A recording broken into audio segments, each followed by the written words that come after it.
بسم الله الرحمن الرحيم. وقال فرعون ذروني أقتل موسى وليدع ربه إني أخاف أن يبدل دينكم أو أن يظهر في الأرض الفساد. وقال موسى إني عذت بربي وربكم من كل متكبر لا يؤمن بيوم الحساب. وقال رجل مؤمن من آل فرعون يكتم إيمانه أتقتلون رجلا أن يقول ربي الله وقد جاءكم بالبينات من ربكم وإن يك كاذبا فعليه كذبه وإن يك صادقا يصبكم بعض الذي يعدكم إن الله لا يهدي من هو مسرف كذاب. يا قوم لكم الملك اليوم ظاهرين في الأرض فمن ينصرنا من بأس الله إن جاءنا. قال فرعون ما أريكم إلا ما أرى وما أهديكم إلا سبيل الرشاد. وقال الذي آمن يا قوم إني أخاف عليكم مثل يوم الأحزاب مثل دأب قوم نوح وعاد وثمود والذين من بعدهم وما الله يريد ظلما للعباد. ويا قوم إني أخاف عليكم يوم التناد يوم تولون مدبرين ما لكم من الله من عاصم ومن يضلل الله فما له من هاد. صدق الله مولانا العظيم.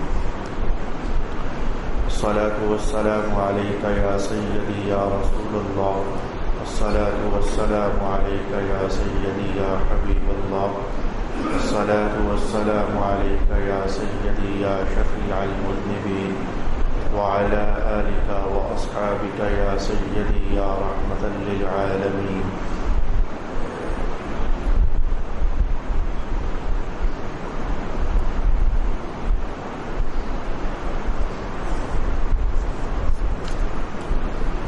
اور فرعون نے کہا مجھے موسیٰ کو قتل کرنے دو، اور موسیٰ کو چاہیے کہ وہ اپنے رب سے دعا کرے، مجھے یہ خطرہ ہے کہ وہ تمہارے دین کو بدل ڈالے گا یا وہ اس ملک میں بڑا ہنگامہ کرے گا۔ اور موسیٰ نے کہا میں ہر اس متکبر سے جو روز حساب پر ایمان نہیں لاتا اپنے رب اور تمہارے رب کی پناہ میں آتا ہوں۔ فرعون کے متبعین میں سے ایک مرد مومن جو اپنا ایمان مخفی رکھتا تھا، اس نے کہا کیا تم ایک مرد کو اس لیے قتل کر رہے ہو کہ اس نے کہا میرا رب اللہ ہے، حالانکہ وہ تمہارے رب کی طرف سے نشانیاں لا چکا ہے؟ اگر وہ بالفرض جھوٹا ہے تو اس کے جھوٹ کا وبال اس پر ہے، اور اگر وہ سچا ہے تو جس عذاب سے وہ ڈرا رہا ہے اس میں سے کچھ نہ کچھ عذاب تو تم پر آئے گا۔ بے شک جو حد سے تجاوز کرنے والا بہت جھوٹا ہو اللہ اس کو ہدایت نہیں دیتا۔ اے میری قوم آج تمہاری حکومت ہے کیونکہ تم اس ملک پر غالب ہو، لیکن اگر اللہ کا عذاب ہم پر آ گیا تو کون ہماری مدد کرے گا؟ فرعون نے کہا میں تمہیں وہی راستہ دکھا رہا ہوں جو میں خود دیکھ رہا ہوں، اور میں تمہیں صرف کامیابی کا راہ دکھا رہا ہوں۔ اور اس مرد مومن نے کہا اے میری قوم مجھے خطرہ ہے کہ تم پر سابقہ امتوں کی طرح عذاب آ جائے گا، جس طرح نوح کی قوم اور عاد اور ثمود اور ان کے بعد کے لوگوں کا طریقہ تھا، اور اللہ بندوں پر ظلم کرنے کا ارادہ نہیں فرماتا۔ اور اے میری قوم مجھے تم پر چیخ و پکار کے دن کا خطرہ ہے، جس دن تم پیٹھ پھیر کر بھاگو گے تمہیں اللہ سے بچانے والا کوئی نہیں ہوگا، اور جس کو اللہ گمراہ کر دے اس کو کوئی ہدایت دینے والا نہیں ہے۔ صدق اللہ مولانا العظیم۔ گزشتہ سبق میں ہم یہ عنوان سیکھ رہے تھے کہ فرعون نے کہا کہ مجھے چھوڑ دو، میں حضرت موسیٰ کو قتل کرنے کا ارادہ رکھتا ہوں۔ موسیٰ سے ہو سکتا ہے تو اپنے رب کو بلا لے، اس سے التجا کر کے اپنے آپ کو بچا لے، میں موسیٰ کو چھوڑنے والا نہیں ہوں۔ اس پر گفتگو کی ایک جہت ہم نے کل سیکھی تھی کہ کیا ایسا تھا فرعون تو جملہ بول رہا تھا مجھے چھوڑ دو، یعنی کیا اسے کوئی منع کر رہا تھا کہ حضرت موسیٰ پر ہاتھ نہ ڈالنا؟ تو اس لیے نتیجے میں فرعون کہہ رہا تھا مجھے چھوڑ دو۔ تو ہم نے ائمہ تفسیر کی ایک تحقیقی رائے یہی پڑھی، یہاں کچھ لوگ ایمان لا چکے تھے تو وہ منع کرتے تھے فرعون کو حضرت موسیٰ علیہ السلام پر ہاتھ ڈالنے سے، اور کچھ ارکان دولت تھے جو اپنی منمانیاں کر رہے تھے، تو وہ چاہتے تھے کہ حضرت موسیٰ اور فرعون کا قصہ چلتا رہے، منع کرتے تھے کہ بھئی مت ہاتھ ڈالو حضرت موسیٰ پر، تاکہ جب تک فرعون کی توجہ حضرت موسیٰ کے ساتھ الجھی رہے گی اس وقت تک ہم ملک میں اپنی طرف سے منمانیاں کرتے رہیں گے۔ اور تیسری قسم کے لوگ بھی تھے جو کہ منع کرنے والے تھے، وہ فرعون کی طاقت کا اظہار اپنے الفاظ میں یوں کیا کرتے تھے کہ معمولی جادوگر ہے فرعون موسیٰ، تجھے کیا ضرورت ہے ایک معمولی سے جادوگر پر ہاتھ ڈالنے کی، اگر خام خواہ آمنا سامنا ہو گیا اور وہ جیت گیا تو تیری اچھی خاصی ذلت ہو جائے، اور اگر وہ ہار گیا تو تیری کوئی عزت بڑھنے والی نہیں ہے، کیونکہ وہ لوگ یہی سمجھیں گے ایک معمولی سا جادوگر تھا۔ تفسیر کی اس جہت کا تعلق اس عنوان کے ساتھ تھا کہ کچھ لوگ تھے جو منع کرتے تھے حضرت موسیٰ فرعون کو کہ حضرت موسیٰ پر ہاتھ نہ ڈالے، اور ائمہ تفسیر کی دوسری جماعت نے کہا کہ فرعون کو اصل میں منع کرنے والا کوئی بھی نہیں تھا جو روک رہا ہو کہ حضرت موسیٰ پر ہاتھ نہ ڈالنا، بس یہ ایسے ہی گیدڑ پمکیاں مار رہا تھا اور اپنا جعلی قسم کا روپ جھاڑنے کی کوشش کر رہا تھا کہ جیسے میں تو بڑا بکھرا ہوا ہوں اور میں تو اس کو چھوڑنا نہیں چاہتا ہوں، اور یہ لوگ ہیں جو مجھے منع کر رہے ہیں، کوئی بھی اسے منع نہیں کر رہا تھا، اپنا جعلی روپ، اپنا جعلی وقار اور اپنی جعلی آبرو اور عزت کو وہ لوگوں کے سامنے بس ان الفاظ میں ظاہر کرنے کی کوشش کر رہا تھا، اور حقیقت یہ تھی کہ اسے اندر کھاتے خود اس بات کا دھڑکا لگا ہوا تھا کہ موسیٰ کے ساتھ مقابلہ کرنا کوئی آسان کام نہیں ہے۔ اس سے پہلے وہ یہ دیکھ چکا تھا کہ میں نے اپنے ملک بھر سے طاقتور ترین جادوگر بلائے ہیں اور انہوں نے اپنی رسیاں پھینک کر ان کو سانپ بنایا ہے، اور فرعون اور حضرت موسیٰ علیہ السلام کی ایک لاٹھی جو زمین پر ڈالی گئی تھی اس نے سانپ بن کر ان تمام چھوٹے سانپوں کو نگل لیا تھا۔ ایک بار یہ طاقت کا کرشمہ اور معجزے کا کرشمہ حضرت موسیٰ علیہ السلام کے ہاتھوں کو دیکھ چکا تھا، اس لیے وہ گھبراتا تھا سامنے آنے سے، مقابلہ کرنے سے، اور دوبارہ کچھ ایسا غلط اقدام نہیں کرنا چاہ رہا تھا، لیکن ارکان دولت کو مطمئن بھی تو کرنا تھا، اپنی پبلک اور عوام اور رعایا کو اس نے کچھ سے مطمئن بھی تو کرنا تھا کہ میں تو موسیٰ کو کچھ بھی نہیں سمجھتا، ساری طاقت تو میرے پاس ہے، بس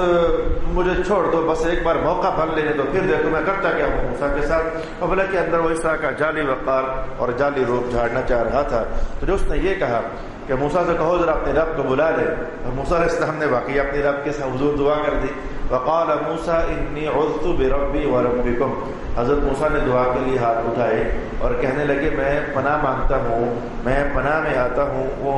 اللہ تعالیٰ کی پناہ میں آتا ہوں، ایسا اللہ جو میرا بھی رب ہے اور تیرا بھی رب ہے، اور میں پناہ مانگتا ہوں اللہ تعالیٰ کی ہر اس شخص سے جو متکبر بھی ہے اور روز قیامت کا انکار بھی کرنے والا ہے۔ وہ حضرت موسیٰ علیہ السلام کے ان پاکیزہ کلمات نے اور دعا کے اندر استعمال کیے ہوئے ان الفاظ نے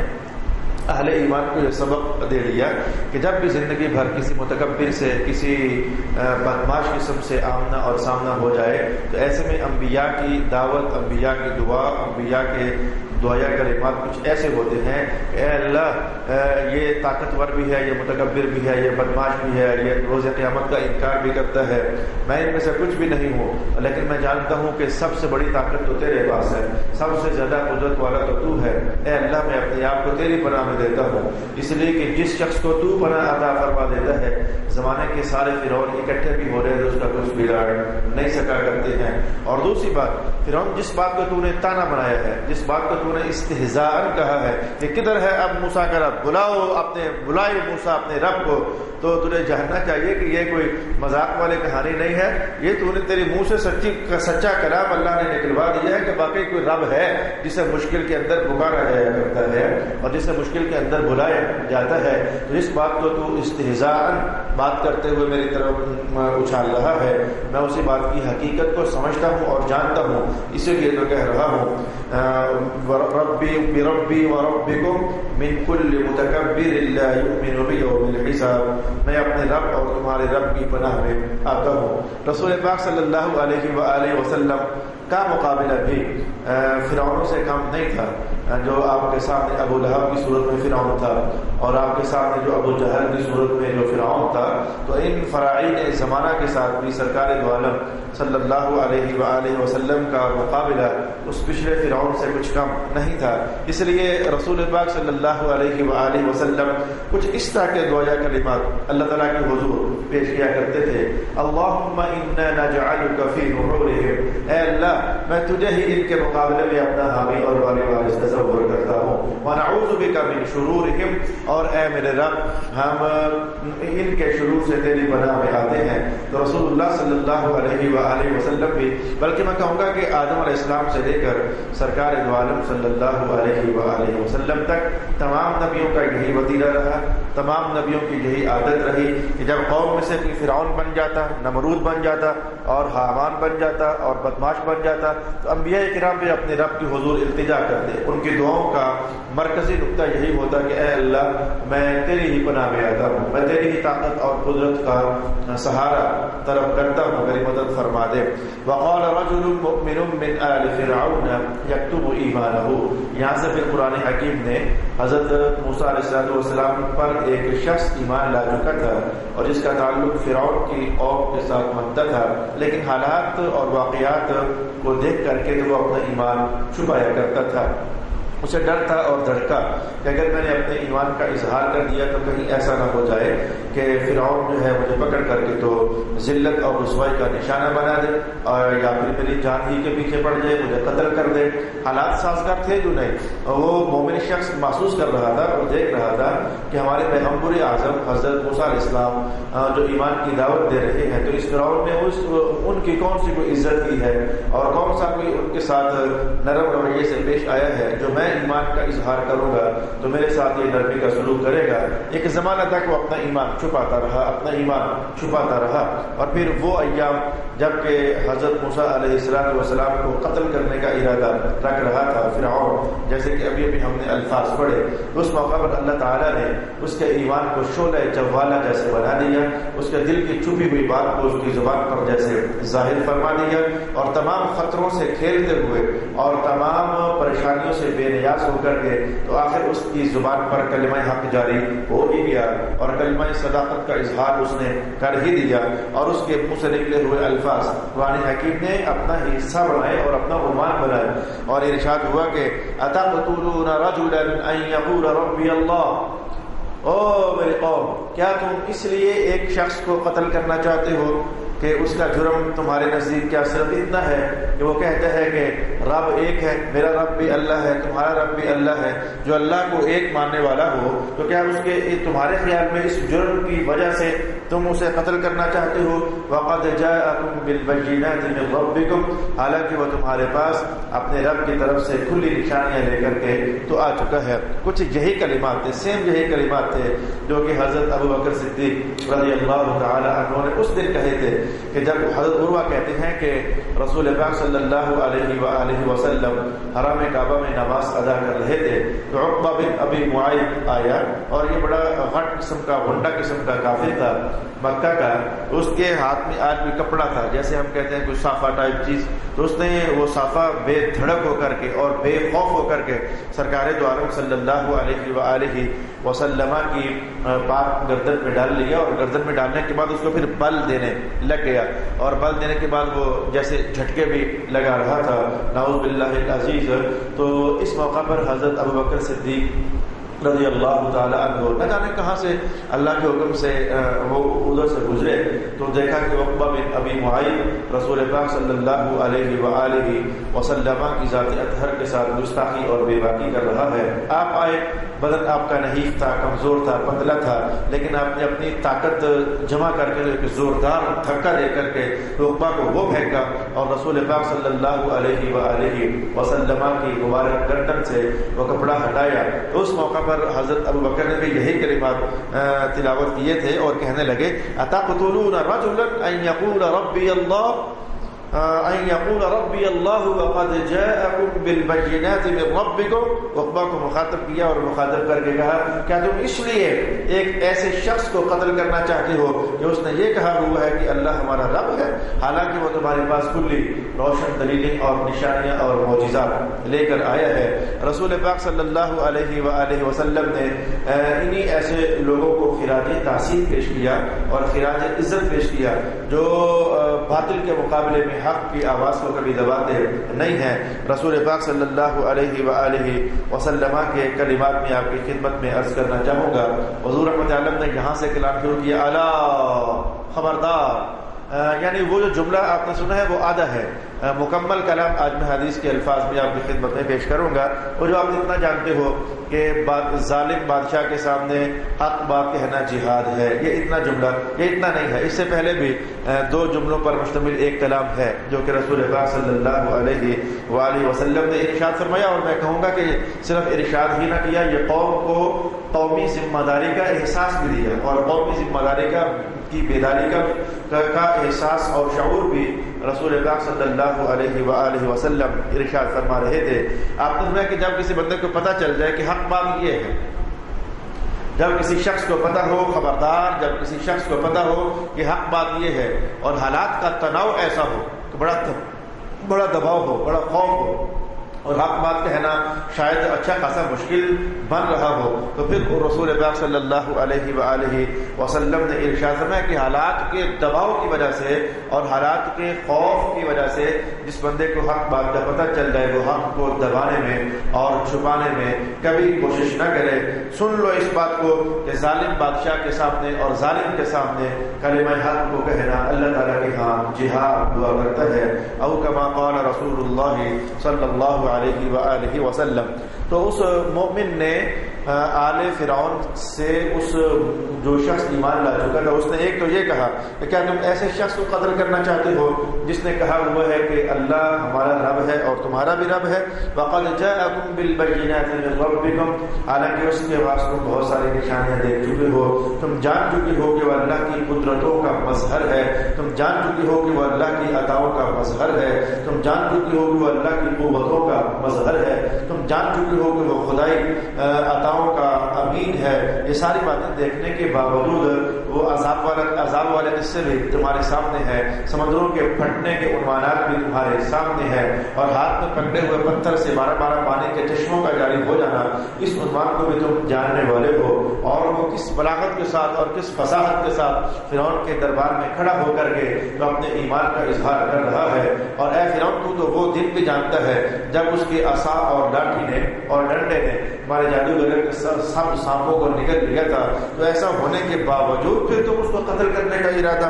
کرتے ہو۔ وَإِنْ يَكُ كَاذِبًا فَعَلَيْهِ كَذِبُهُ وَإِنْ يَكُ صَادِقًا يُصِبْكُم بَعْضُ الَّذِي يَعِدُكُم، اگر وہ جھوٹا آدمی ہے تمہارے خیال میں، اگر موسیٰ جھوٹا آدمی ہے تو تمہیں پتہ ہے کہ جھوٹے آدمی کا جھوٹ کا وبال اسی پر پڑ جاتا ہے، تو تمہیں اتنی ٹینشن لینے کی ضرورت کیا ہے؟ اور اگر تم سمجھتے ہو کہ وہ سچا آدمی ہے، دو ہی تو حالتیں ہیں، یا تم اسے جھوٹا سمجھتے ہو اور یا پھر تم اسے سچا سمجھتے ہو۔ اگر تم سمجھتے ہو کہ موسیٰ جھوٹا ہے تو پھر تو خود انتقامی کارروائی کی کوشش نہ کر، تو پھر جاننا چاہیے کہ جھوٹا آدمی کبھی کامیاب نہیں ہو سکتا ہے۔ اور اگر تمہارے خیال میں حضرت موسیٰ پیغمبر سچے ہیں تو پھر جان جاؤ کہ جو سچا آدمی ہوتا ہے، اور حضرت موسیٰ نے جو تمہیں اللہ کے عذاب کی جو باتیں بطور ڈرانے کے سنائی ہیں تو پھر بچ کے رہنا، سچے آدمی کی بات اللہ کے بھی جھٹلایا نہیں کرتا ہے۔ تو ان قریب ایسا نہ ہو جائے کہ پھر وہ عذاب جو موسیٰ نے بتایا ہے اس کا بعض حصہ تم پر آ ہی جائے، یہ بعض حصہ تم پر آ ہی جائے۔ اس پر ائمہ تفسیر نے بڑی خوبصورت گفتگو ارشاد فرمائی کہ یوں کہنا چاہیے تھا کہ اگر موسیٰ سچے ہیں تو انہوں نے جس عذاب کی بات تمہیں بتائی ہے تو وہ عذاب تم پر آ جائے گا، کلام تو یوں بنتا ہے، کہا نہیں، جس عذاب کی کہانی انہوں نے تمہیں بتائی ہے تو بعض عذاب تو پھر آ جائے گا۔ بھئی عذاب تو سارا آنا چاہیے، یہ بعض عذاب کے آنے کا مطلب کیا ہوا؟ ائمہ تفسیر نے کہا کہ ماجرا یہ تھا کہ حضرت موسیٰ علیہ السلام نے قوم کو اللہ تعالیٰ کی طرف سے دو طرح کا عذاب بتایا ہوا تھا کہ اگر تم میری نافرمانی کرو گے، میری نبوتوں کو ماننے میں رخنا اندازیاں کرو گے، لوگوں کو بہکاؤ گے، انہیں پھسلاؤ گے اور راہوں میں روڑے اٹکاؤ گے، تو پھر یاد رکھنا اللہ تمہیں دنیا کے اندر بھی ذلیل اور رسوا کرے گا اور اللہ تمہیں مرنے کے بعد پھر ذلیل اور رسوا کرے گا۔ تو چونکہ یہ دو طرح کے عذاب تھے تو دنیا میں دونوں تو آنے نہیں تھے، ایک مرنے کے بعد آنا تھا، تو اس لیے وہ مومن شخص کہہ رہا ہے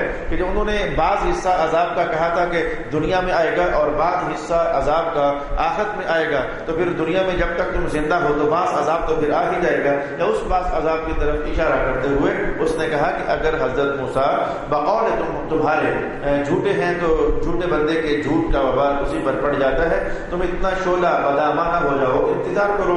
وقت کا ذرا گزرنے دو وقت کو، اور اگر تمہارے خیال میں حضرت موسیٰ سچے ہیں تو پھر یاد رکھنا چاہیے کہ انہوں نے جو بات کہی ہے وہ پوری ہو کر کے تو رہنے والی ہے۔ ان اللہ لا یہدی من هو مسرف کذاب، اور جاتے جاتے پھر چوٹ مار دی اور کہا کہ اے فرعون تو پتہ بھی ہے، تجھے پتہ بھی ہے کہ اللہ تعالیٰ جھوٹے بندے کو کبھی بھی ہدایت نہیں دیتا، راستہ نہیں دیتا، کامیابی کے لیے راہیں ہموار نہیں کرتا۔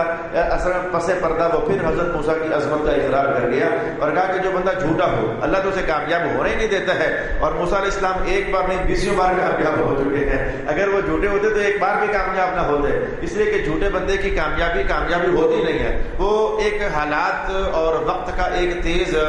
دھاوا ہوتا ہے، دھارا ہوتا ہے جو ادھر سے آیا اور ادھر گزر گیا، اور اس کے فوراً بعد لیحق الحق ویبطل الباطل، قرآن حکیم نے یہ بات کہی ہے، آج نہیں تو کل، کل نہیں تو پرسوں، پرسوں نہیں تو ترسوں ایسا ہو جانے والا ہے کہ اللہ سچ کو بھی ظاہر فرما دیا کرتا ہے اور باطل کو بھی ظاہر فرما دیا کرتا ہے۔ کبھی کوئی جھوٹی کہانی ایسی نہیں ہے جو دنیا میں چلتی رہی ہو لیکن اللہ نے اسے ظاہر نہ کیا ہو، اور کبھی بھی کوئی سچی کہانی ایسی نہیں ہے کہ جسے اللہ نے غالب نہ فرمایا ہو۔ ان اللہ لا یہدی من هو مسرف کذاب، بے شک اللہ تعالی ہدایت نہیں دیتا اس بندے کو جو حد سے تجاوز کرنے والا بہت جھوٹا ہو۔ یا قوم لکم الملک اليوم ظاہرین فی الارض فمن ینصرنا من بأس اللہ ان جاءنا، لگتا ایسے تک اس کا ایمان آج ولولہ انگیز ہو چکا ہے، اور وہ جو اتنا عرصہ میں کہا کرتا ہوں کہ جیسے اس کے ایمان کا آتش فشاں آج پھٹ پڑا اور وہ ہر بات اپنے دل میں جو چھپی ہوئی تھی آج اس کا اظہار کر رہا ہے اور کہنے لگا کہ آج تم غالب ہو، آج حکومت تمہارے پاس ہے، آج دولت کے نشے تمہارے پاس ہیں، اور آج طاقت تمہارے پاس ہے، آج فوج تمہارے پاس ہے، تم غالب آئے ہوئے ہو زمین میں، ہر طرف تمہارا نام اور جے پکاری جاتی ہے اے فرعون، لیکن مجھے اتنا بتا دے فَمَن يَنصُرُنَا مِن بَأْسِ اللَّهِ إِن جَاءَنَا، اگر اللہ کا عذاب آ گیا تو پھر اللہ کے عذاب سے تمہیں کون بچائے گا؟ اللہ کے عذاب جب آیا کرتا ہے تو پوری پوری بستیاں اللہ اٹھا کر کے پلٹا دیا کرتا ہے، جب اللہ کا عذاب آیا کرتا ہے تو لوگ گھروں میں لیٹتے ہیں لیکن صبح ہونے سے پہلے پہلے ان کی روح ہم ہو چکی ہوتی ہے اور تیز چیخ ان کے جگر اور دل کو اندر سے جیسے پھاٹ دیا کرتی ہے۔ مجھے بتا دو کہ اب یہ وقتی غلبہ ہے، چند دنوں کا ہے یا چند سالوں کا، جو آج فرعون ہو رہی ہے، اگر اللہ کا عذاب آ گیا تو پھر اللہ کے عذاب سے ہمیں کون بچائے گا؟ فرعون کو کوئی بات سمجھ نہیں آ رہی تھی، ہر حق بات کے مقابلے میں وہ کیا کہتا ہے، اس کے پاس کہنے کے لیے تھا بھی کیا؟ اس نے ایک چالاکی اور عیاری کے ساتھ بڑا کھسیانہ سا جملہ بولا اور کہنے لگا ما اریکم الا ما ارا، بھائی جو بات مجھے سمجھ آئی تھی میں نے تمہیں بتا دی ہے، وما اریکم وما اهدیکم الا سبیل الرشاد، اور میں تمہیں صرف کامیابی کا راہ دکھا رہا ہوں۔ یعنی وہ دبے دبے کسیانے لہجے میں کہنے لگا کہ بھائی مجھے تو یہی سمجھ آتی تھی کہ رب میں ہی ہوں اور میرے سوا کوئی رب نہیں ہے، حالانکہ اس جملے کے اندر جو ایک کمزوری ٹپک رہی ہے اور ایک جو عاجزی سی ٹپک رہی ہے کہ بندہ عاجز ہو گیا اور وہ کچھ بھی آپ نہیں کر سک رہا ہے، تو اس بات کا اس میں اظہار ہو رہا ہے۔ اللہ تو کبھی اس طرح کا کلام کرتا ہی نہیں ہے، بس مجھے تو یہی سمجھ آئی تھی کہ رب میں ہی ہوں، اب پتہ نہیں یہ کیا ماجرا ہے، کوئی اور بھی کیا رب ہو سکتا ہے، کبھی اللہ نے ایسا کلام نہیں کیا ہے۔ تو وہ کھسیانہ سے ہو کر کہنے لگا کہ بھائی دیکھو میں جو رائے اچھی سمجھتا تھا میں نے تمہیں بتا دی، اور میں جو اتنے عرصے سے تمہارے سامنے خدا بنا بیٹھا ہوں، تو یہ ہدایت کا راستہ صرف میں یہی ہے، اس کے سوا تمہیں جاؤ ڈھونڈ کر دیکھ لو، تمہیں اس کے سوا کوئی خدا نظر نہیں آئے گا میرے سوا، اور میرے سوا تمہیں کوئی رب نظر نہیں آئے گا۔ وقال الذي آمن يا قوم اني اخاف عليكم مثل يوم الاحزاب، یہ جو مار ہے نا، یہ مار یہ مار اور پٹائی یہ بڑوں کا دماغ سیدھا کر دیتی ہے. اسی لیے اللہ رب العالمین نے قرآن حکیم میں باقاعدہ حدود کا نظام اتارا ہے کہ اگر زنا ہو جائے تو اس کو اتنے کوڑے پڑنے چاہیے، شراب پی جائے تو اس کو اتنے کوڑے پڑنے چاہیے، اگر کوئی پاک دامن عورت کو تہمت لگا دے تو اسے اتنے کوڑے پڑنے چاہیے. یہ جو پٹائیوں کا نظام ہے یہ عقلوں کو ٹھکانے لگا دیا کرتا ہے. اسی لیے مشائخ فرماتے ہیں عرش و نتیاں 4 کتاباں پنجواں ڈال ڈنڈا. یہ جو ڈنڈا ہوتا ہے یہ بڑا کمال لگتا ہے، اس کی بڑی تاثیر ہوتی ہے، اور اگر کہا جائے تو صحیح ہوگا اس کا بڑا فیض ہوتا ہے، اور یہ بڑے بڑے بگڑے جگڑوں کا نظام زندگی ٹھیک کر دیتا ہے. تو اب وہ مومن بندہ سمجھ گیا کہ جو میں نے یہ تڑی لگائی ہے سچی قسم کی کہ اگر اللہ کا عذاب آ گیا تو پھر کون ہے جو تجھے بچائے گا اور ہمیں پھر بچائے گا. اور اس کے نتیجے میں فرعون کا جملہ ٹھنڈا سا ہو جانا اور الفاظ کا ذرا دب سا جانا اور لہجے کا ذرا نرم سا ہو جانا. تو مومن کہنے لگا کہ ذرا چڑھائی اور کرنی چاہیے، اور یہ کچھ اس کی عقل لگتا ہے کہ نرم ہو رہی ہے. اس نے کہا وقال الذی آمن یا قوم انی اخاف علیکم، مجھے تو ڈر لگ رہا ہے کہ جیسے پہلی قوموں پر وہ دن آ ہی نہیں گیا تھا کہ جس دن پھر ان کا ستیہ ناش ہو گیا تھا اور ان کا کچھ بچا ہی نہیں تھا، تو مجھے تو ڈر لگ رہا ہے کہ جیسے اس قوم پر بھی وہ عذاب آنے والا ہے. مثل دأب قوم نوح، جیسے کہ نوح علیہ السلام کی قوم پر آیا تھا، جیسے کہ قوم عاد پر آیا تھا، وثمود، اور جیسے کہ قوم ثمود پر آیا تھا، والذین من قبلہم، اور جیسے کہ ان سے جو پہلے لوگ تھے ان پر آیا تھا. وما اللہ یرید ظلما للعباد، اور اللہ بندوں پر ظلم کرنے کا ارادہ نہیں فرماتا ہے. جملہ بول کر کے تو جیسے توبہ کی تلقین کر دی، جیسے اللہ کی طرف بڑھنے کی رغبت کو بیدار کرنے کی اس نے کوشش کر دی. اللہ ظلم نہیں کرتا، یعنی موقع ہے فرعون اب بھی اگر تو توبہ کر لے، ہاتھ باندھ لے اور اس رب کو رب تسلیم کر لے جس کی دعوت حضرت موسیٰ علیہ السلام دے رہے ہیں، تو اللہ ظلم نہیں کرتا. اللہ تو توبہ قبول کرنے کا ارادہ فرماتا ہے، وہ بہت جلد مان جاتا ہے. اللہ ہی تو ہے جو بہت جلد مان جاتا ہے. بندوں کے ساتھ بندہ جرم کر لے تو یقین جانے زمانوں تک اس کو منوانا مشکل ہو جاتا ہے، اور یہ رب ہے. صدیوں کا پاپ بندے نے کیا ہوا ہو اور سالوں کا پاپ اس نے کیا ہوا ہو، یہ صدیوں والی بات بھی مجھے پتہ ہے اور سالوں والی بات بھی پتہ ہے. جن لوگوں کی عمریں 250 سال ہوئی، 300 سال ہوئی، ان کا پاپ صدیوں کا بنتا تھا، اور زمانوں کا پاپ اگر بندے رب تسلیم ہی نہ کیا ہو زندگی بھر اور آخری لحظے میں کہیں بندہ دنیا سے جاتے جاتے کہہ ڈالے لا الہ الا اللہ محمد رسول اللہ، تو تاریخ اسلام اس بات کی شاہد عادل ہے کہ اللہ پاک نے صرف انہیں معاف ہی نہیں کیا بلکہ انہیں اپنی بنائی ہوئی جنت بھی عطا فرمائی ہے. میری مراد حضرت خواجہ حسن بصری رضی اللہ تعالی عنہ کے اس تاریخی واقعے کی طرف ہے کہ جب آتش پرست کو ہزاروں بار دعوت دینے کے باوجود وہ نہ مانا پڑوسی، تو آخری لحظوں میں ہے وہ یہ خبر آپ کو ہوئی، آپ نے چلتے چلتے پھر دعوت دے دی کہ آج تو دنیا سے جا رہا ہے تو اسلام قبول کر لینا. تو اس نے کہا کہ اب اگر میں اسلام قبول کر بھی لیتا ہوں تو کیا شورٹی ہے کہ اللہ مجھے معاف کر دے گا؟ لکھ کر دیتے ہو کہ اللہ مجھے معاف کر دے گا؟ خواجہ حسن بصری نے کہا میں لکھ کر دینے کے لیے تیار ہوں، اس لیے کہ ہمیں لکھ کر دینے میں حرج نہیں ہے، یہ وعدہ خود محمد الرسول اللہ فرما کر گئے ہوئے ہیں. لکھ کر دے دیا، اللہ تجھے معاف کر دے گا. روح کا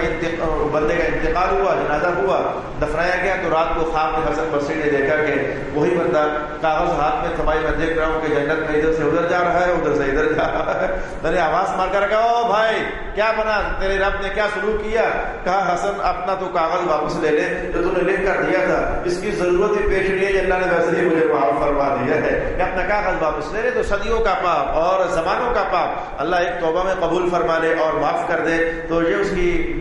شان بندہ پروری ہے اور شان بے نیازی بھی ہے. تو اس آل فرعون کے مومن نے کہا کہ وَيَا قَوْمِ إِنِّي أَخَافُ عَلَيْكُمْ يَوْمَ التَّنَادِ، اے میری قوم میری نظر جیسے دیکھ رہی ہے کہ وہ دن آنے والا ہے، میں تمہیں دیکھ رہا ہوں کہ تم سب ادھر سے ادھر ادھر سے ادھر چیخو پکار کرتے ہوئے بھاگ رہے ہو اور تمہیں بھاگنے کا راستہ نہیں مل رہا ہے. يَوْمَ تُوَلُّونَ مُدْبِرِينَ، کوئی ادھر پیٹھ پھیر کر بھاگ رہا ہے، کوئی ادھر پیٹھ پھیر کر بھاگ رہا ہے. مَا لَكُم مِّنَ اللَّهِ مِنْ عَاصِمٍ، تمہیں اللہ سے بچانے والا کوئی نہیں ہوگا. وَمَن يُضْلِلِ اللَّهُ فَمَا لَهُ مِنْ هَادٍ، اور جسے اللہ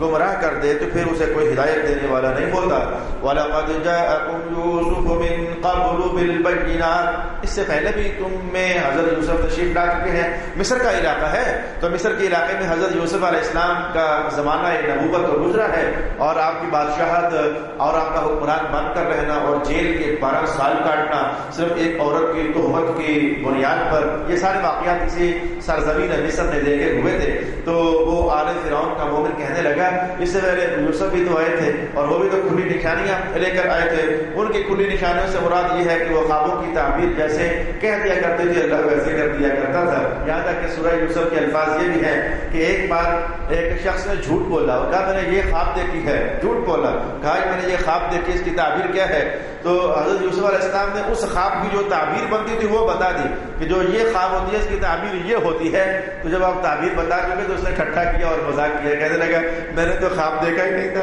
یہ آپ نے کیا تعبیر بتائی، میں نے تو خواب دیکھا ہی نہیں تھا۔ یوسف علیہ السلام نے کہا دیکھا تھا یا نہیں دیکھا تھا، اب میری زبان سے نکل گیا، اب ایسا ہو کر رہے گا، اب تمہیں اس کا بوال چکھنا پڑے گا، اور جو میں نے تعبیر بتائی ہے اب تمہیں اس تعبیر کے نتیجے سے گزرنا پڑے گا۔ تو خوابوں کی تعبیر کمال درجے میں رب کائنات نے حضرت یوسف پیغمبر علیہ السلام کو عطا فرمائی ہوئی تھی، تو فرمایا کہ وہ بھی تو روشن نشانیاں لے کر آئے تھے۔ فما زلتم فی شک مما جاءکم بہ، تو بس تم ان کی لائی ہوئی نشانیوں میں بھی شک ہی کرتے رہے۔ حتی اذا ہلکا، جب حضرت یوسف علیہ السلام اللہ کو پیارے ہو گئے، قلتم لن یبعث اللہ من بعدہ رسولا، تو تم اس طرح کی آپس میں چہ میں گویاں کرنے لگ گئے، لگتا ہے اب اللہ کو رسول نہیں بھیجے گا، اب کیا بنے گا، اب ہدایت کا سامان کہاں؟ جب رہے تب تک مانا نا، اور جب اللہ کے ہاں تشریف لے گئے اب تمہیں فکریں ستانے لگ گئے، اب تو لگتا ہے کہ اللہ کوئی نبی نہیں بھیجے گا تو پھر ہماری ہدایت کا سامان کون کرے گا، ہم ہدایت کس سے لیں گے، حق اور سچ کا امتیاز کس کے پاس جا کر جانا کریں گے۔ کذالک یضل اللہ من هو مسرف مرتاب، اللہ اسی طرح اس کو گمراہ کر دیتا ہے جو حد سے متجاوز ہونے والا ہوتا ہے اور شک میں مبتلا ہوتا ہے۔ صدق اللہ مولانا العظیم۔ بسم اللہ